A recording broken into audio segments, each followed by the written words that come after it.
तो दोस्तों, स्टोरी की शुरुआत में हम उसी बाबा को देखते हैं जो कि रुक्मणी के घर पर उसकी सौतन को दवाई देने आया था। दरअसल वो रुक्मणी की मौसी के द्वारा भेजा हुआ आदमी था। यहाँ पर रुक्मणी की मौसी उस आदमी से बोलती है, मेरी भांजी के ससुराल से कोई भी शिकायत नहीं आनी चाहिए, वरना सोच लेना। और हाँ, थोड़ा तेज से मसाज कर, हाथ में पावर नहीं है क्या जो इतने धीरे धीरे से कर रहा है। तब वो आदमी बोलता है, अरे क्या धीरे से कर और क्या जोर से कर, एक तो आपके द्वारा भेजी गई उन पागल औरतों की मसाज करनी पड़ती है और फिर आपकी, और सारा दिन हमारा आपका हिसाब चुकता करने में चला जाता है। आराम मिलता ही कहाँ पर है हमें। लगता है तेरा पेट और जेब दोनों भर गई है, लेकिन तू भूल मत, ये उस तेल का कमाल है, न कि तेरा। जिन औरतों को पति का सुख नहीं मिलता ना, उन्हें सुख देता है मेरा ये तेल। और मैं ही हूँ जिसकी वजह से तू बड़े से बड़े आदमियों के घर बेझिझक और अकेला उनकी पत्नी से मिलकर आ जाता है, वरना तेरी दो पैसे की औकात नहीं है।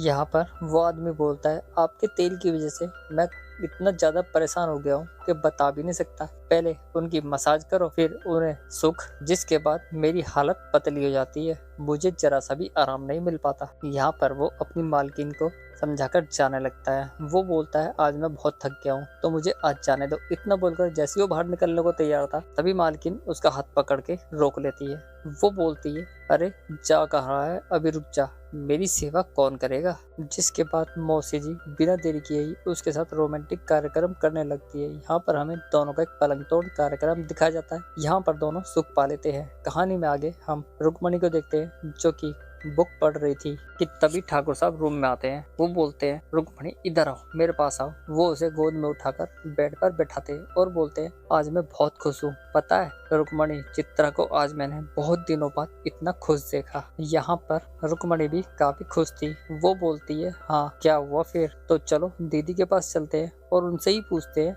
कि ऐसा वैद्य ने क्या कर दिया जो आप इतनी खुश हो। अब दोनों को बात करते करते यहाँ पर मूड बन जाता है कि हमें पता ही नहीं चलता। जिसके बाद दोनों बिना देरी किए ही रोमांटिक कार्यक्रम में लग जाते हैं। यहाँ पर हमें दोनों का एक रोमांटिक कार्यक्रम दिखाया जाता है, जहाँ पर रुक्मणी ठाकुर साहब की गन से अच्छे से फायर करती है और सारी गोलियां खत्म कर देती है। वहीं ठाकुर साहब रुक्मणी को जो सुख दे रहे थे, शायद उसे कभी नहीं मिला था। अब उन दोनों का कार्यक्रम चल ही रहा था कि उनकी खुशी में मातम डालने के लिए फिर से उसकी सौतन घर में तोड़फोड़ करने लगती है। वो सामान बिखेरने लगती है। तभी यहाँ पर ठाकुर साहब नाराज होकर बाहर की तरफ चले जाते हैं और रुक्मणी सोचती ही रह जाती है। इसी के साथ ही हमारा एपिसोड खत्म हो जाता है। तो मिलते हैं नेक्स्ट एपिसोड में, तब तक के लिए धन्यवाद।